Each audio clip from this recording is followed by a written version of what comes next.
Hey guys, welcome back to the channel. I'm Relix, and today I have for you guys the half-season review for the LA Kings for the 2024-25 season.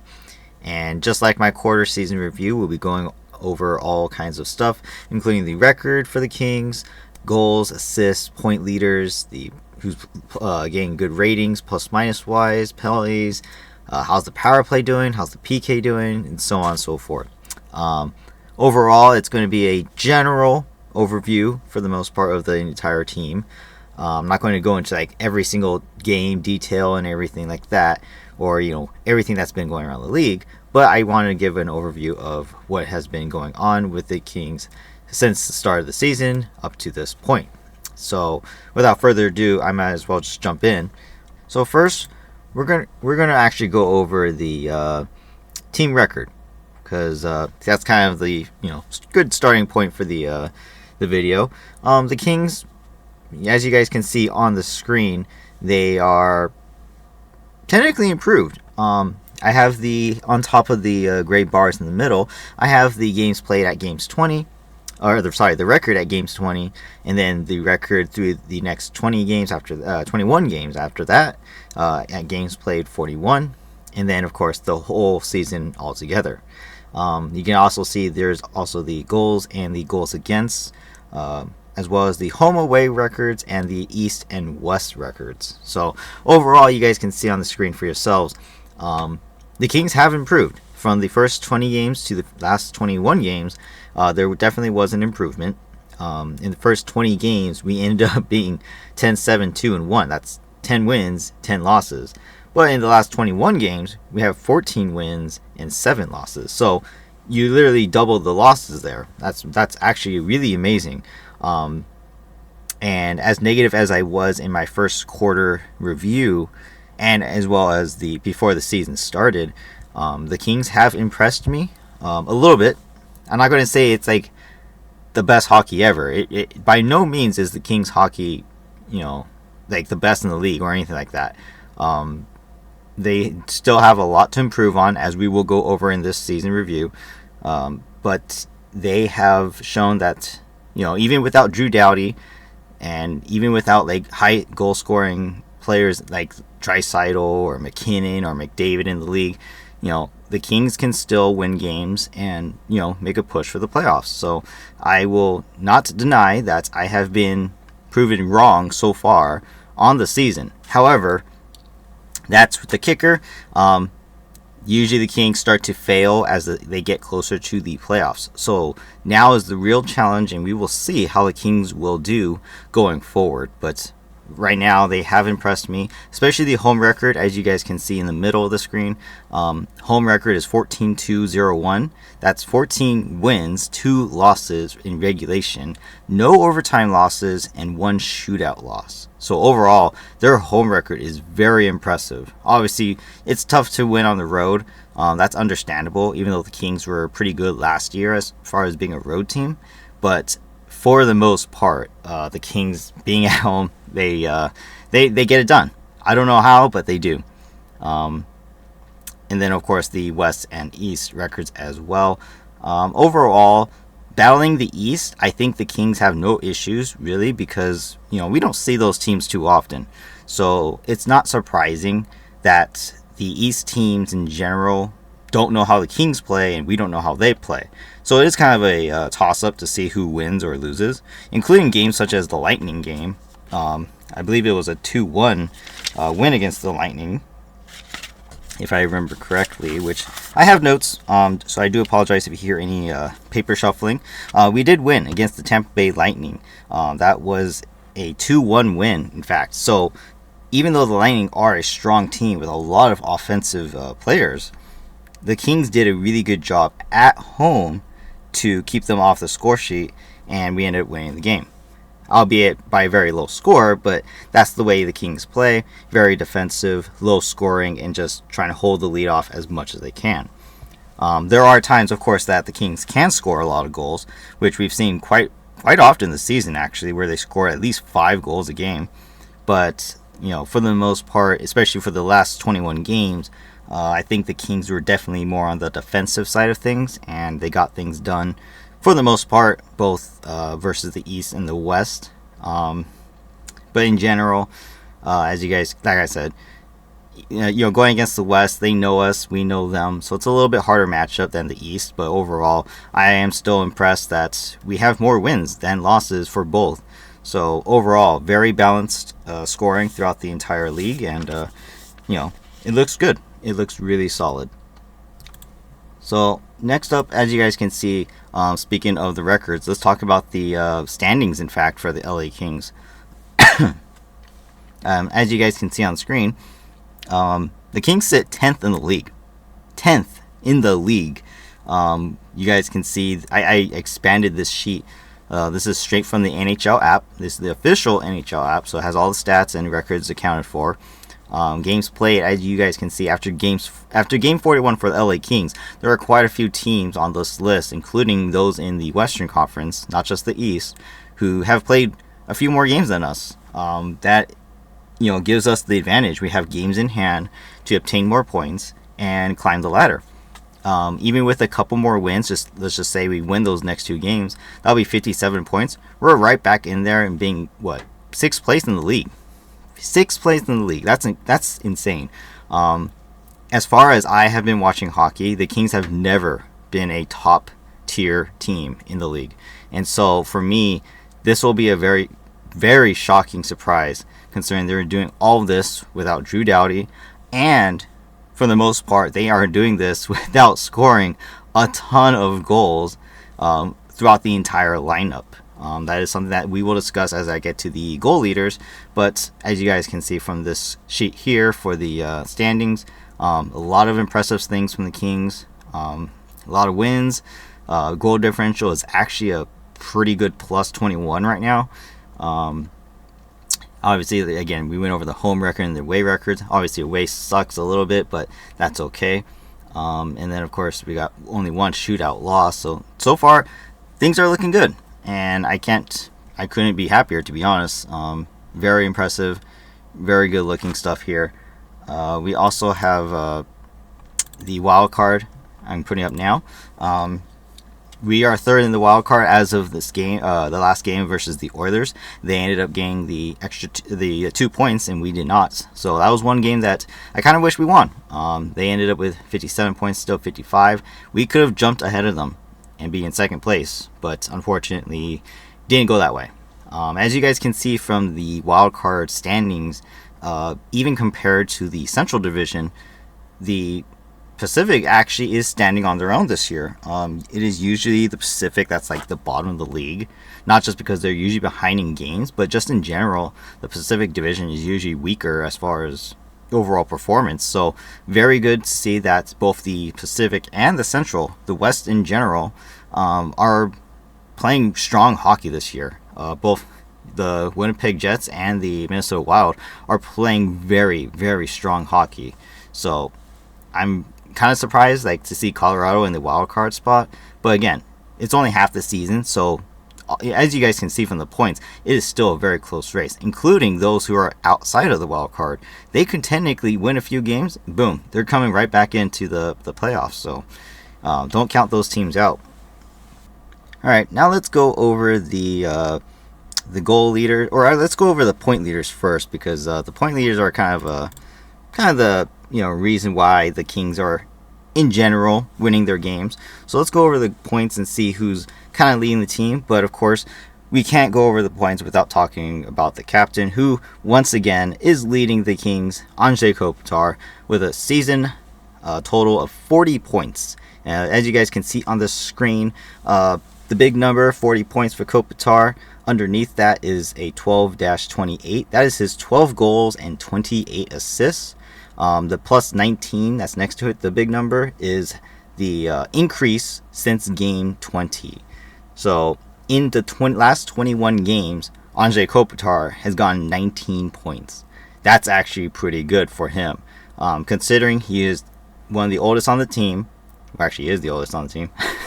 And, he is still playing at an elite level in the NHL. And just to put that into perspective, he is tied for 35th in the league in points as of this recording.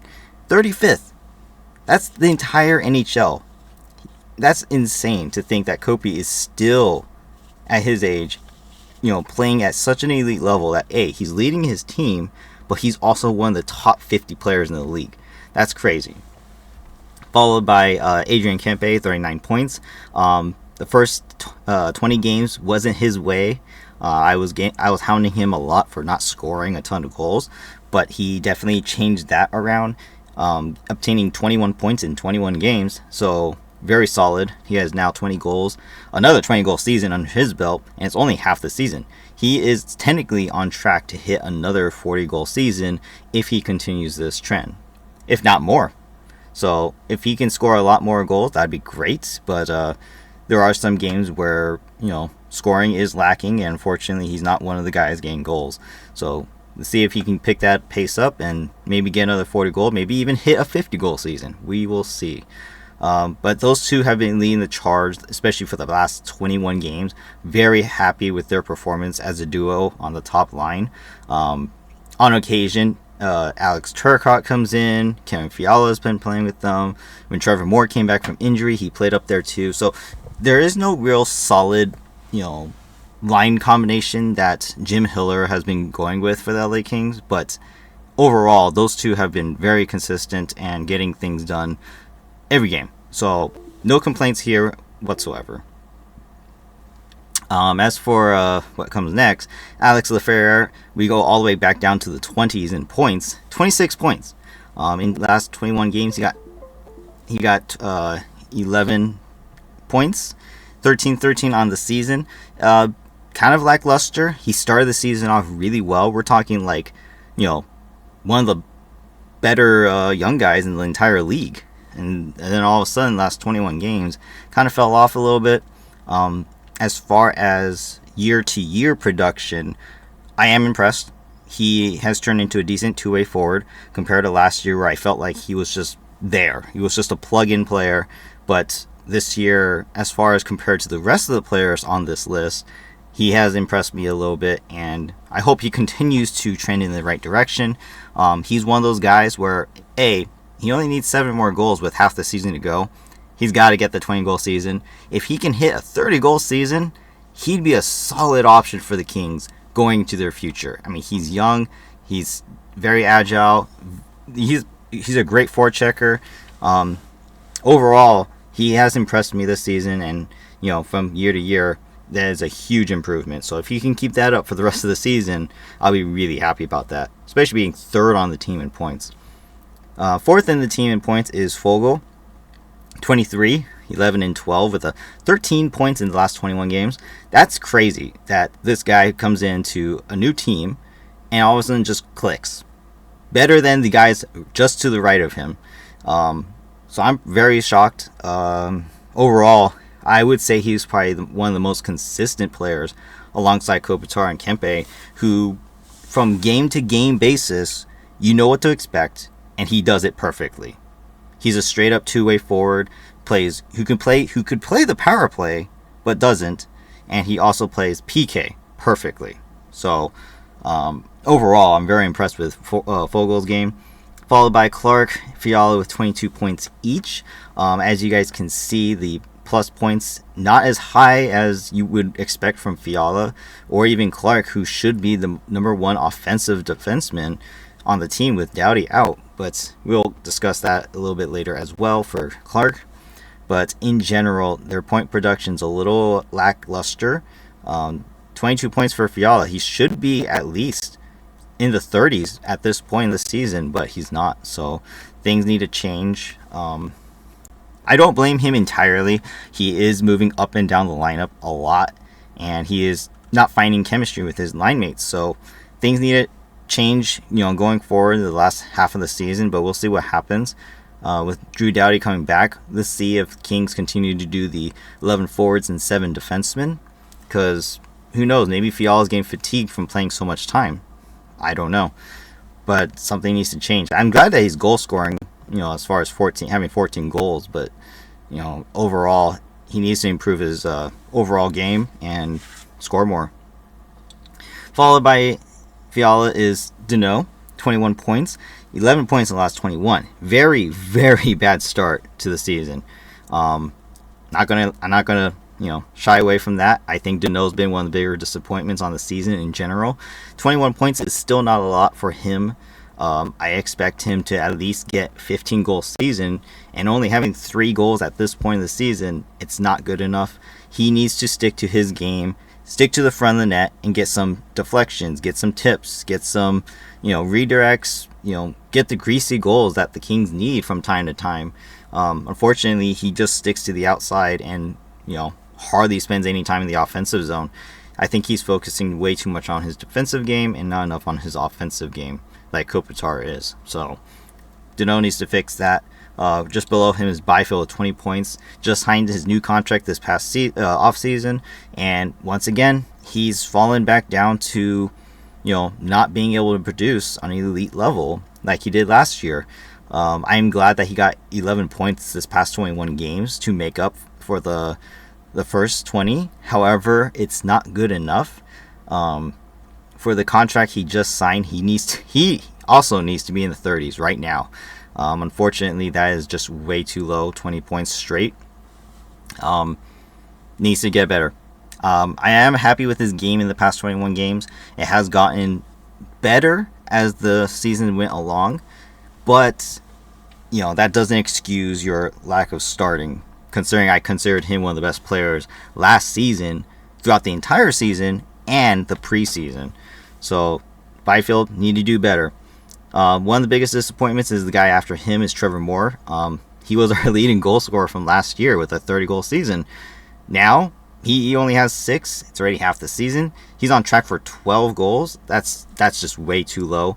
Moore needs to be a 20-goal scorer regardless. And I know he's missed some games during the Christmas break time, but that's still no excuse. I think his game is just fallen so bad. Like I consider Moore a lot worse player than Fiala, even though Fiala has a minus rating and Moore does not. That's my opinion. Obviously, a lot of people praise Moore for his more forechecking prowess, but I don't think he does enough overall. He doesn't play a 200-foot game, so I think he needs to definitely improve. More than Fiala has to be honest. Moore needs to do more, literally. Gavrikov is next, tied with Turcotte. Gavrikov has only gotten 8 points, so half and half. 8 points in the first 20, 8 points in the last 21. Again, he's being paid a lot of money and getting Doughty's extra minutes. Everyone praises him, but I don't see it. I really wish Gavrikov was not on the team. He hasn't proven to me at all this season that he is stepping up in place of Doughty. Once again, I do give credit where credit is due, and his neutral zone is great. His long stick allows him to defend the neutral zone really well. I don't deny that. But again, nothing offensively proven. In fact, I'll get into the plus minus later, but he's one of those players that hasn't increased much as far as ratings go, and he is getting scored on a lot because once it gets in the zone, he can't really defend very well. He's out of position. He doesn't, he uses his body more than his stick in the defensive zone, whereas in the neutral zone, he uses his stick a lot and is able to, defend rushes really well. So it's a give and take with Gavrikov. It's like a gambling type of defenseman where if you get the guy, you get him. But if you don't get him, then he kind of gets past you. So he needs to do better. Like I said, in place of Doughty's ice time, he needs to do a lot better. Followed by Turcotte. I'm actually kind of impressed with Turcotte. Not one to really like Turcotte going forward, but he has proven me wrong. He needs to do a little bit better. Obviously, like 5 goals is not enough. I know he was injured too, but he needs to do better considering he is getting top line minutes at times. Been lacking in the third periods, obviously, because we want to shorten the bench, but he needs to do a little bit better as far as goal scoring. Take more assertiveness. Mike Anderson is next after that. I'm not expecting Mike to score at all, but he has 5 goals in the season. That's kind of cool. Overall, just like Gavrikov, he's getting Doughty's minutes as well. Of course, he was Doughty's partner, so not surprised where he is. Spence needs to do better. He's tied with Mikey with 13 points. Spence only has 2 goals in the season. Just like Clark, he's one of the offensive guys on the blue line. He needs to score more. In fact, Edmondson has more goals than both of them, and he's a defensive D who's also taking up a lot of contract money as well. But 10 points, that's not a lot. And then Jeannot comes in after that with 8. Jeannot's spending too much time in the box. For his contract and what we got him for, he is not doing enough. I am very disappointed in his performance, and I think he should be doing better. Like I said, he can be a 20-goal scorer, but he results to his grinding game, and I don't know if it's the Kings telling him to do that or if he's just doing it on his own, but it is very disappointing, and I think he needs to change that to get better and help the Kings move forward to the playoffs. Alright, now that I spent a good amount of time talking about the point leaders, let's go over the goal leaders real quick. So as you guys can see on the screen, this time I won't go over, in super detail, but it's no surprise. Kempe's leading the goals with 20. Again, like I said, in the past 21 games, the green marker there, plus 11. 11 goals in 21 games. Not too bad. I'm actually happy with his performance so far. Fiala, same thing. 7 goals in the first 20, 7 goals in the last 21. Could be better. He needs to at least get 25 goals on the season, if not hit a 30 bomb, because that's something that the Kings need. They need goal scoring, especially from those two specifically. Followed by Lafreniere with 13. Again, like I said, his offensive production in the last 21 games has fallen compared to his first 20, but he's still doing some good hockey, so I'll give him that for a young guy as well. Considering he's as far as the left 4 guys, he is the youngest there, obviously, so it's kind of surprising. And then, of course, Kopi's right under that. Still competing at elite level, but again, there are moments where he needs to shoot more, and LA Kings fans know that more than anyone. We're always yelling at Kopi, shoot the puck. Doesn't shoot, he loves to pass. So, Kopi, shoot the puck more, especially on the power play. I'm going to go over the power play soon as well, and you guys will see it's just sad. Next up is Foegele, 11 goals. Again, we're going from 20 to the 14, 13, 12, 11. That's actually decent as far as who are the goal scorers. But again, going down the list, see, Fogel's good, but Byfield only 9 is not enough. As you guys can see, 7 in the last 21. So his lack of goal scoring, and I know he hasn't really been a goal scorer in his career so far, but he just signed that big contract. He needs to score. He needs to be the next guy for our future. And if he's not goal scoring, then no one else is. And that's unfortunate. Next up is Moore. Again, 6 goals. That is very bad. Turcotte, 5. Not good enough for me. Mikey, Jeannot, 5. Edmondson, 4. Clark, Deneau, and Lewis with 3 each. That's horrible. Including which Lewis didn't get a single goal at all in the last 21 games. So, I know he's playing 4th line, but we kept him on the team for a reason. And, if the bottom 6 guys can pinch in every now and then with at least a goal, every now and then, that helps the team. And I will go over the records as well, that there are some games where, scoring a couple goals here and there will matter. I'm not expecting 3 to 4, 5 goals every single game, but when it's a 1-goal game or something like that, and your bottom 6 haven't scored at all in this past so many games, including the game you're playing, that's their moment to kind of say, hey, maybe I should try and do a little bit more, put a little bit more effort in, and skate harder or compete a little bit more, because I don't see it from the bottom 6 enough. But overall, I think they're doing okay. Like I said before in the records, we're doing enough to get the wins, and I can't really complain too much since we have been winning, but there are games where we could do a little bit better and end up on top with a few more points. And then lastly, let's go over the assists just real quick. Obviously, I'm not going to show the difference from the past 21 games, but you guys can see on the screen, Kopi leads the assists, playmaker all the way, right? Kempe followed by that with Clark and Deneau.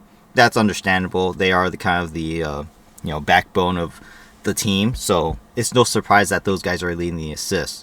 Followed by Gavrikov, Lafreniere, Foegele, and more. Again, those guys are technically where they should be as far as assist production is concerned.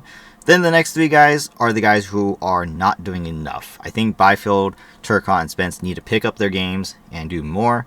And then, of course, Fiala, as good as he can handle the puck, he needs a lot more points than this. This is just assists, but overall, 8 assists in 41 games. That's terrible. And again, the power play is part of that reason, but gotta get some even strength going as well. So overall, it's not really bright to look at this. All right, so I said you guys wanted to see the power, or I would go over the power play. Here you go. Power play, 29th in the league at 14.9%. By the way, at game 20, it was still 29th in the league at 14.3%. The power play has not improved whatsoever. As you guys can see on the very bottom left of the screen, it says at GP20, that's games played 20. We were 9 for 63 attempts. And then the last 21 games, 21 through 41, 6 out of 38. That's ridiculous. We got less power play chances, and we still didn't score. It's crazy that the Kings couldn't and still can't figure out the power play. And on the season, we are 15 power play goals out of 101 opportunities. If you guys go back to my last video, you guys will see that there is not much of a difference here. I did not have to work hard on this power play chart because the same leaders are the same guys, practically in the same order. Fiala leading the goals, followed Kobe, Kempe, Clark, blah blah blah. Power play point leaders, same thing. I really didn't have to do anything. This chart looks very similar to the one I used in the first quarter review. And the only difference here is, as you guys can see on the right side of the screen, I showed the power play units. The difference that we've been seeing a lot in the past, probably 10 to 15 games, is Kevin Fiala playing both units. He has been on the power play for both units. Could be a reason why we're not scoring as well, because he himself is fatigued from playing a whole 2 minutes, and then expecting him to still play at a very fast level. I think that's a mistake. But at the same time, the second unit is completely trash. They don't do anything, really. Let's be honest.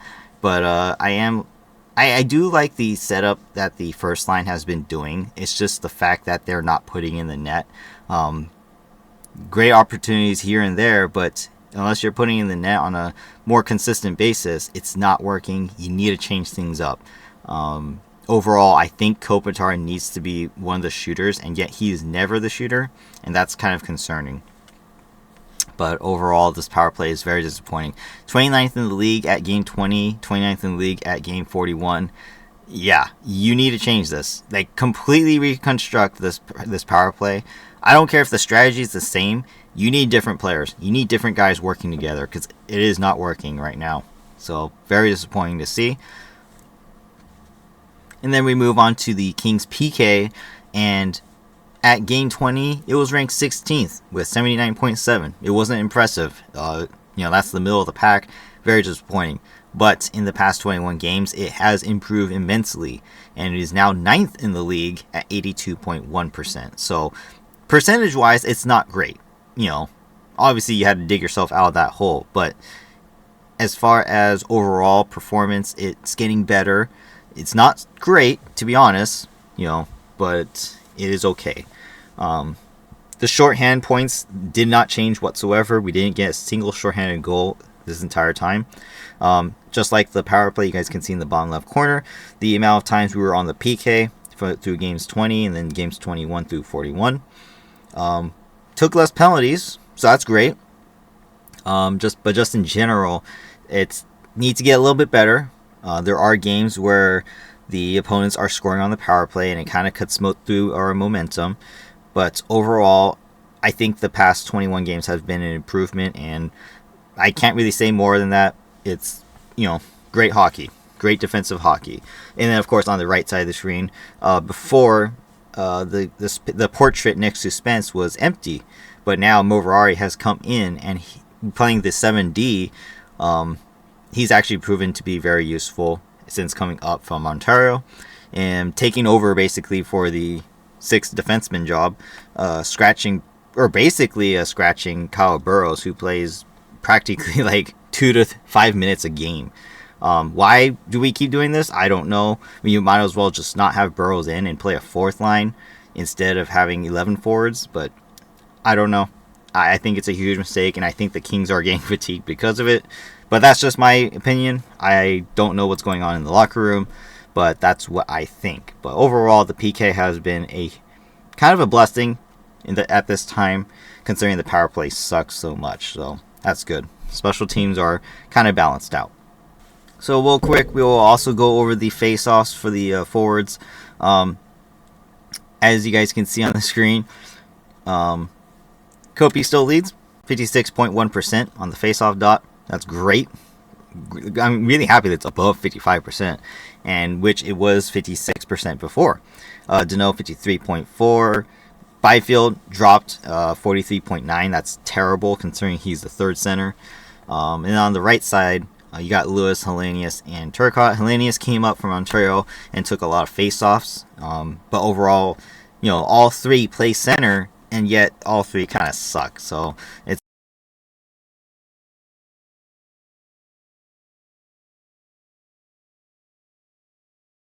a really big sample size for him, especially since he did take face-offs in the first 20 games. In fact, how many did he take before? Let's see. He took 85 face-offs in the first 20 games. So he didn't take that many more in the last 21. So overall, his face-off percentage increased by a couple percentages, but he's not playing the center. He's playing the winger role, while Hellenius and Turcotte got some ice time in the middle. So overall, I think the Kings are in a good spot as far as face-offs are concerned because they have Kopitar and Dano doing all the work. But at the same time, the other guys need to pick it up a little bit. You guys can also see the little note next to Kopitar's 14th in the league amongst players who have played or who have taken at least 500 faceoffs in the league. That's actually really fantastic. That is exactly the same spot he was at game 20. I believe my accountability for that was at least a couple hundred faceoffs taken by percentages, and he is still 14th. So that's really good. Maybe you could get that a little into the top 10, but overall, I'm really happy with the way Kopi takes faceoffs, except for maybe that last game against the Oilers where we lost 1-0. Kopi lost like 6 straight faceoffs to Draisaitl, clean faceoffs, and that can't happen. If we face the Oilers in the game of the playoffs and that keeps happening, yeah, we're going to lose for sure. So keep up the good work, Kopi, and study some Draisaitl videos. Alright, let's go over the plus minus real quick. As you guys can see, the leaders on the left, the bottom guys on the right. I'm more concerned with the left side than the right side, just because the right side actually has majority of the players who haven't either played or are in the exact same spots they were before.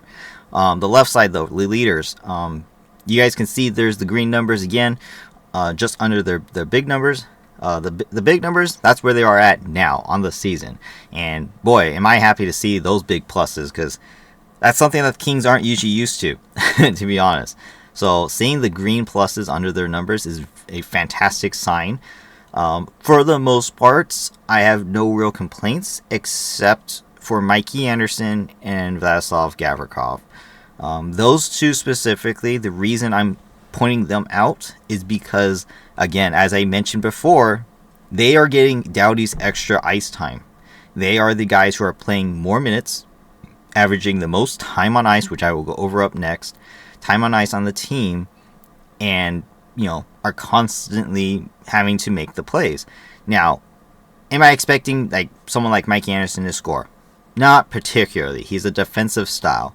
But Gavrikov, he needs to step up. Like I said, he is being paid a lot of money, to play in Doughty's place, including Edmondson, who got a lot of money too.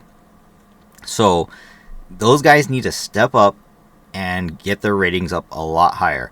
The fact that there's 4 forwards above, for example, Mikey, but specifically Kempe, Fogle, and Kopitar, who have higher plus minuses than Gavrikov and Mikey Anderson, to me, that's a sign of you're not doing enough offensively. Because I know people like to say, oh, plus minus doesn't, talk, offense. It doesn't talk about your overall game and things like that, or what you do, what you contribute. But there are times where it does, and this is one of those moments to me where we can see, where I have watched almost every single Kings game this season, where I can see that as a top D pair for the LA Kings, who are out there every single game, more times than not, they're not producing offensively.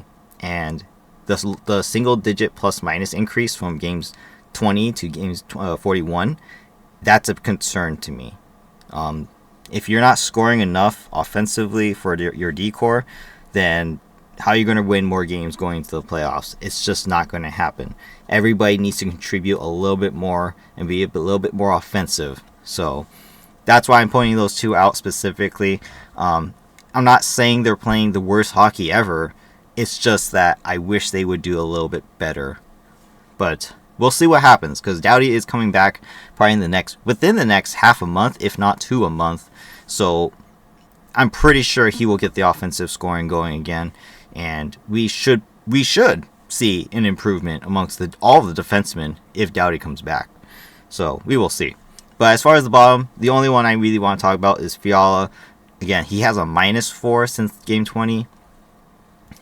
So for a total -10 on the team, to lead the team in minus, that's horrible. I know he plays empty net situations too, but for the most part, the Kings, they haven't really suffered too much for empty net situations. So overall, his game has just fallen a lot, and that contributes to how much offense he's putting in. We went over the points already. He needs to do better. He needs to score more, and unfortunately, it's just not there. Like I said, he hasn't been able to find the chemistry amongst his line mates. He's been moving up and down the lineup. He's been used in almost all situations, so it's kind of hard. I'm going to judge him just because of that his offensive production is really lacking, but overall, he has shown that he is trying to be more disciplined, and I am very happy for that. But in the same regard, he is not scoring, and that's not good enough for the team. So we'll see what happens in the last half of the season, but he needs to score a lot more going forward. And just like I said, let's go over the time on ice now. Again, defensemen are on the left 5, forwards on the right 5. Again, I put up the games played at 20 and 41. Gavrikov, relatively exactly the same. He got 1 second more total ice time, but that's whatever. Mikey Anderson had a small increase. Edmondson, slight decrease. But Spence and Clark, significant decrease in average ice time. The reason for that is also because we're playing a lot more 11 forwards and 7D every single game. We didn't start the season like that a lot. So the fact that we are doing that now is they're splitting the ice time. Moverari has to get some time. England and Burroughs get some time. So it is a little bit concerning, because that means those two specifically are getting less time to produce offensively, which I don't disagree, because so far they haven't really shown that they are going to produce offensively. Those two need to step up their game. If Clark and Spence can score on the power play once in a while, that'd be fantastic. I'd be very happy. But as of right now, they're not taking their opportunities to score, and in fact, they're defecting to those who shouldn't be shooting, like England. Edmondson and Moverari. They're shooting probably more than those two are. As far as forwards are concerned, though, again, Kopitar, 2 less seconds, not a big deal. Kempe's a little bit increased in time just because, we need the more offense to get things going. Deneau needs a little bit more improvement. Byfield and Fiala, again, more increased ice time just because they're trying to be a little bit more offensive. So as far as time on ice goes, I'm not surprised with who is the leaders for both forwards and D. But overall, with those who are getting more ice time, got to produce more. Got to do a little bit more offensively. Deneau specifically for the forwards. So, I'm not going to nitpick. I already talked about this earlier. But, yeah, overall, I'm just, this is just the overall view. And this is kind of what we expect from all the Kings in general. One of the last things I want to talk about is the Kings penalties in minutes leaders. As you guys can see on the left side, from left to right, that is, the leaders, Jeannot is ninth in the league in penalty minutes total. I even put in the parentheses what types of penalties they are. He has 60 total penalty minutes, which is pretty bad. As I mentioned earlier, he's not doing enough scoring, and this is one of the reasons, because he's always in the box. He's resulted to the grinding game, and that's not cool with me, to be honest. He can be a really good scorer if he puts his mind to it, but unfortunately he is not. In this case, he has 10 minor penalties, which is, that's fine. Forwards take penalties. I'm not surprised. 10 minor penalties, I don't mind. That's fine. That's okay, especially for the style he plays. But he has a game misconduct. He got suspended for it, so that's unfortunate. Going down the list, Burrows, 29 penalty minutes, 7 minors, 3 fights. Again, that's kind of all he's there for. He doesn't do anything else. In fact, his penalty minutes is like so high that it might even like match how much time he's played in the season. Like, I'm not being serious, but it almost feels like it. It's pretty insane. But then we get the next two, who both have 28 penalty minutes each, and that is Clark and Fiala. Both of them, all minor penalties. Compared to the first 20 games, they're a little bit more disciplined, but what, 1 or 2 penalties each, so it's not that big of a difference. Unfortunately, they need to improve their game, stay out of the box, stay disciplined, and overall, take less penalties. We need both of them out there for the most part to help with the offense. Again, offense is lacking, and that's what they're there for. So unfortunately, they're very undisciplined, and penalties are still seem to be an issue. And then it's the next three, who were the same three from the previous bottom of my list during the quarter season review. Byfield, he took 5 more minor penalties, which again, the same thing he did in the first 20 games, 5 minor penalties. Kempe and Mikey both took 4. So things need to change. You guys need to stop taking penalties, and stay out of the box, put more offense on. But overall, I'm not too picky about the penalties, to be honest. I get it. You're going to take penalties every game. There's no doubt about that. But I just wish it wasn't these guys. Like Jeannot and Burrows, okay, fine. But Clark, Fiala, Byfield, Kempe, Mikey, no. These guys, they can't be the ones taking the penalties. They're just too valuable to the team. And the fact that these guys are the penalty minute leaders is very unfortunate. It's one of the reasons why the Kings are on the PK so much. And spending less time offensively and even strength, and we're always shorthanded. So hopefully this improves going into the rest of the season. I don't want to see their names up here. If it's going to be someone taking penalties, I hope it's someone else, because we need these guys out there. Alright, and pretty much the last thing I really need to go over, I suppose, is the Kings goaltending. As you guys can see on the screen, Kemper, followed by Riddick, and then Portillo and Copley. This goes into the entire season, so Copley has not played since that one game he came into relief versus Toronto, and so his stats did not change at all. Portillo got one game played where Kemper was on the IR, or was he on it? I forget if he was on IR or not, but he was injured for a good while. Riddick came in and played all those games. Portillo played one, and he got a very, very solid win with a 96.6 save percentage and 1 goal against. So really solid game. Very happy to see that he performed very exceptional. Me personally, I never believed him to be an NHL goalie, unfortunately, but he definitely stepped up and played a really solid game. It's unfortunate that he couldn't stay with the team and continue to do that, but overall, very solid. And then, of course, we go to Riddick. Having some tough luck. Not going to lie, I think the Kings have some tough games when Riddick is in. Not just because Riddick should be making a few more saves here and there that he should have had, but the Kings themselves, again, they're just not producing at a very offensive level. For example, like the Calgary Flames game just a couple games ago. I get fatigue was a factor, but you still played poorly against the Flames team. That was just I guess they just had a lot more jump to their game, and the King couldn't keep up with them. But overall, Riddick couldn't, he couldn't steal the game for the Kings in that one. So on and so forth, going into the other games he played. So overall, his overall stats kind of fell off.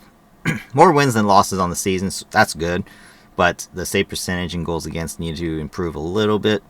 Kemper, of course, on top, being our main starter, having 12 wins, 3 regulation losses, and 5 overtime/shootout, once in the shootout. 92.3 save percentage and 2.11 goals against average. Those numbers alone are good enough to be in the top tier amongst all the goalies in the league to this day. So that's crazy, because this is his first time back with the Kings since he was a backup, quite a few seasons ago. So it's good to see that he is performing as I expected him to perform, especially for his contract. We traded for Pierre-Luc Dubois. I'm very happy with Kemper's performance, and I really hope he keeps it up. Overall, if these numbers stay like this, honestly, he could win the Vezina if things keep going his way. But we'll see. We will see. Overall, the goaltending is pretty been solid the past so many games, and I have no complaints whatsoever. Like I said before, we need more offense, and obviously goaltenders will not be responsible for offense. They have their job, and they're doing it really well right now. And that's pretty much it for the season review, or half-season review, I should say. Overall, I'm kind of impressed, but at the same time, there's a lot of improvement. There are moments where the Kings are just not scoring enough, and they're just letting the lead slip away, or they're letting the teams come back into the game and just like stomp all over them. Obviously, I got all kinds of notes here as well. There's one specific thing I want to talk about, and that's power play. Power play specifically. I showed you guys it was 29th in the league, both through the first 20 games and the last 21 games. Before, I wrote down quite a bit of games where a power play would have mattered, where getting a couple power play goals, if not one in the game, would have mattered. Specifically, in the last 21 games, back in December against the Pittsburgh Penguins, we had a 2-3 overtime loss. We had 3 power plays. We had a perfect PK, 3 for 3, but we didn't score on the power play. I think we were winning that game, and then the Penguins tied it up. Went to overtime, we lost. And I knew that if we go to overtime, we're going to lose. We don't have the overtime style players. Hence the reason why we've lost a lot of overtime games. In fact, I think we've only won once in overtime. And that's not even including the shootout where we lost. But yeah, if we scored at least one power play goal, I think we would have shaken up the momentum for the Penguins, and we would have probably won the game. Then we go into January. Winnipeg, 2-1 overtime win. We won the game, sure, but we let the Jets, stay in the game the entire time. We had 3 power play opportunities, and we didn't score on any of them, in which the Jets, we gave them 2 chances, they scored on 1. So again, special teams is an issue. That game specifically was a special team style game where had we scored a single power play goal, wouldn't have had to go to overtime, would have had, no problems there. And then, of course, the next game after that was the Calgary Flames game. We lost 1-2. We had 3 power play opportunities. Just getting 1 goal, just 1 goal, would have made the difference. But unfortunately, Kings couldn't even do that. I get it, fatigue probably played a factor, but, these guys are professionals. You're getting paid to do the games. And if your guys are tired, you can't always go 7-11. You got to play 12 forwards, 6D. Burrows only played, I think, less than 3 minutes in that game. What's the point in playing him 3 minutes in a game instead of playing an extra forward who can, supply the better forwards with a little break? Just a little bit. That's what the fourth lines are for in the league. To grind it out just a little bit. Maybe get a goal here and there, but give your top line players time to rest. But unfortunately, that's not the way the Kings do things. We took 4 penalties in that Flames game in which they scored on one of them. So that alone was more than enough for them to get the win. So not as many games as the first 20 that I'm going to be complaining about the special teams for, especially the power play. But again, here and there, a power play goal, 1 goal, could make a difference in a game. And if the Kings can figure that out going forward for the rest of the season, they're solid. They'll be ready for a run at the Stanley Cup. But as of right now, even as good as the Kings are doing defensively, and we're one of the top teams in the entire league, if we don't figure out the power play, zero chance to win the Stanley Cup. There's just no way. You can't win a Stanley Cup without at least getting a few power play goals. And the way we're going, even if we got like 50 chances in the Stanley Cup or in the playoffs, we're not going to win. There's just no way. We'll probably score 0. So that needs to improve. That's pretty much the only gripe I really have as far as the team overall. Just improve the power play. So far, they're doing everything pretty good. Goals here and there. Defense is solid. PK is pretty good. But just in general, just got to get that power play going. Score a few more goals here and there, especially from players like Moore, Fiala, Deneau, Spence, and Clark. Those 5 guys, they're kind of like the secondary core right now. Kopi, Kempe are like the main forwards, right? Overall, everyone's expecting Gavrikov and Anderson to be the main defensemen, but once Doughty comes back, Doughty will be the guy right away, and I'm hoping that he will help the scoring a lot, specifically on the power play. I want to see Doughty shoot a lot, because when Doughty shoots, he scores, and we need that right now. So overall, that's my half-season review. Again, we still have half a season to go. I want to see 20-goal seasons. I want to see a couple 30-goal seasons. Hell, Kempe, why don't you go for that 40? I want to see 40 goals, at the end of the season, but get to 30 in the next 20 games. It would be, or I guess in this case, 19 games at game 60. So, yeah, overall, I just want to see a little bit more improvement, a little bit more effort, but overall, I am satisfied with the way Kings are playing, except for the power play. So I don't want to sound like a broken record, but that's literally it. You can probably ask any Kings fan. You can ask any, staff members of the Kings organization. Probably say the same thing. The power play needs to be fixed. But that's it for this one. Thank you guys for watching. If you guys enjoyed this review, or half-season review, keep saying that, hit the like button. Comment down below what you guys think. Let me know in the comments if you guys feel the same way I do about anything. You guys disagree with anything I had to say. Again, I almost watch every single game on the season. There are a few games where I just can't, I can't be focused, or I can't, be able to watch the game in general. But for the most part, I do watch every single game, and these are just my opinions on how I feel the Kings can improve and what they're doing wrong. I'm not any professional analyst or anything like that. I'm just doing this for fun. So, and if you guys haven't subscribed to the channel, subscribe to the channel, please. It will help me out a lot. And keep up to date with any other of my content. I know I haven't been exactly putting out anything for the past couple months, but the holidays are over, so I'm going to try and get my butt back in gear and try to post more stuff. As far as hockey is concerned, I know since the last Kings video, this is actually the second Kings video. I get that. So, I know I haven't been able to post. I didn't do any reviews this year. I did first two games. Probably not going to do more. I would like to do that next year, though, if I can. It's just a little bit time consuming. I'm tired after the games. Most of the hockey games are, they finish around 10 o'clock at night. So it's not something I really want to spend my time doing just before bed, right? So, but overall, the Four Nations face-off is coming up. I will maybe consider covering that as well. But yeah, we're not going to see too many Kings, so I don't feel inclined to do so. But we'll see. We will see if I do or don't. But that's it for this one. Thank you guys for watching. Hope you guys have a great day. Have a great Happy New Year. And I will see you guys for the third quarter season review, if not in any of my other content. So thank you guys for watching. See you guys next time. Bye-bye.